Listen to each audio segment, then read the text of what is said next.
Next is the linear measurements. So what is the linear measurements? How to do the linear measurements? So what are the different methods of the linear measurements? That one by one we will deal with that. So linear measurements, as the name suggests, the measurements will be done linearly or straight line. Straightly, directly, will measure the length. So that is called as linear measurement. So there are the different methods, various methods of the measuring the linear length. Those different methods of the measuring the linearly, so that with the mainly divided into three heads. So that is, the one is direct measurements, another is measurement by using the optical means, and electromagnetic methods. So these are the three methods which is being used. So in the case of the direct measurements, so in the case of the direct measurement, the distance are actually which is being measured on the ground with the help of the chain and the tape or any other instruments. In the optical methods, the observation are being taken through telescopes, and calculation are done by the for the distance, such as the tracheometry or the triangulations method. So in electromagnetic method, the distance are being measured with the instrument that rely on the propagation, reflection, and subsequent reception of the either radio waves or light waves or infrared waves. So for the measurement of the distance by an optical means, that the either the electronic distance measurement, so that I will explain at the end. So only now I will explain about only the first. I'll explain only about the direct measurements. The optical means and electromagnetic methods or measurements, that I will explain at the later stage. So first, let me see the direct measurements. So in the direct measurements, there are the different methods of measuring the distance in the ground. So first one is the pacing. Pacing is the, I will explain one by one in detail, but first, what are the different methods? I will explain it. First, I will tell you that is the first one is pacing. Next one is measurement with the piezometer. Next is measurement with the pedometer. Next is measurement by odometer and speedometer. So you have to do the measurement by odometer and the speedometer. Next is chaining. So by using the chains, the measurements will be carried out. So these are the different methods of the measurements are there in the surveying.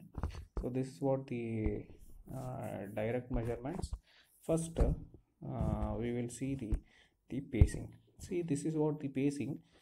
Pacing is a measurement of the distance by pacing the chiefly confined to a preliminary survey and exploration by the where the surveyor is called upon to make a rough survey as quickly as possible. Considered this person is putting a steps. One step you consider, that is a 1 feet by assumption. So if you put 10 steps forward, so that means the measurement will be around 10 feet. So like that, pacing will be done very roughly. A rough check will be done, and it will be noted according to pacing number of the paces between the 2 points of the line. The length of the lines can then be computed by the knowing the average length of the pace. The length of the pace varies with the individual, also with the nature of the ground, the slope of the ground, or the speed of the pacing. The length of the pace morely and nearly that of the one's natural steps. where it will be preferable. The length of the one natural step may be determining by walking on the fairly level ground or various lines of the known length. One can soon learn the pace distance along the level or the unobstructed ground with a degree of the accuracy approximately equivalent to the 1 in 100. However, the pacing or over the rough ground or in on the slopes may be very difficult. So pacing, this is about the pacing. Next we will go for the passometer. So this is the passometer, where this is an instrument which is been shaped like a watch and carried in the pocket or attached to the one leg. Mechanism of an instrument is operated by the motion of the body, and it is automatically registered the number of the paces, thus avoiding the monotony or the strains of the counting of the paces by the surveyors. The number of the paces which is been registered by the passometer can be then multiplied by the average length of the paces to get the distance. Next is pedometer. So this is the pedometer. Pedometer is the devices which is similar to that of the passometer, but there is some difference, except that it is adjusted to the length of the pace of the person carrying it. So it is registered the total distance covered by any number of the paces. Next is odometer or the speedometer. So that is nothing but odometer, speedometer is nothing but the meter which has been displayed on the scooter, where the speed is measured in kilometer per hour, 30 kilometer, 40 kilometer it has been measured now. That is called as speedometer. So it is also known as odometer also. Odometer is that is an instrument of the way for the registering the number of the revolutions of the wheel. The well-known speedometer works on the principle of the odometer. It has been fitted to a wheel which is been rolled along the lines which the length of which is been required. The number of the revolutions registered by the odometer can then be multiplied by the circumference of the wheel to get the distance. Since the instrument registers the length of the surface actually passed over, so its readings obtained on undulated ground are inaccurate. If the route is smooth, the speedometer of the automobiles can be used to measure the distance approximately. So that's about the speedometer. Next is about chaining. So chaining, that is about the usual standard chain, so that will be used for the measurements of the length. So these chains can be put in any on any surface of the ground, or for this chain can also be used for the sloping surface as well as the uh, undulated surface, means which is the undulated surface means which is uneven on the uneven surface.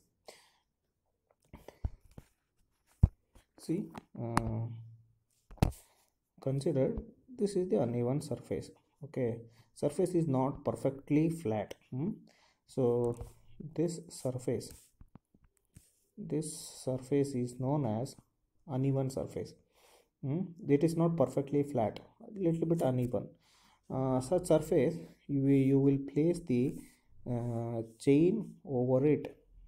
Try to keep it as much as possible in a horizontal way.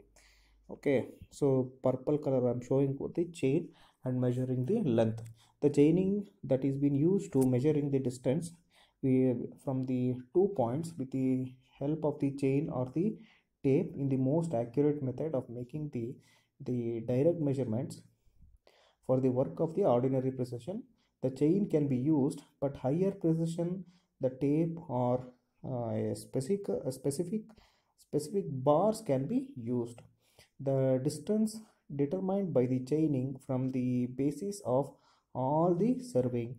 No matter how accurately the angles may be measured, the survey can no more precise than the chaining.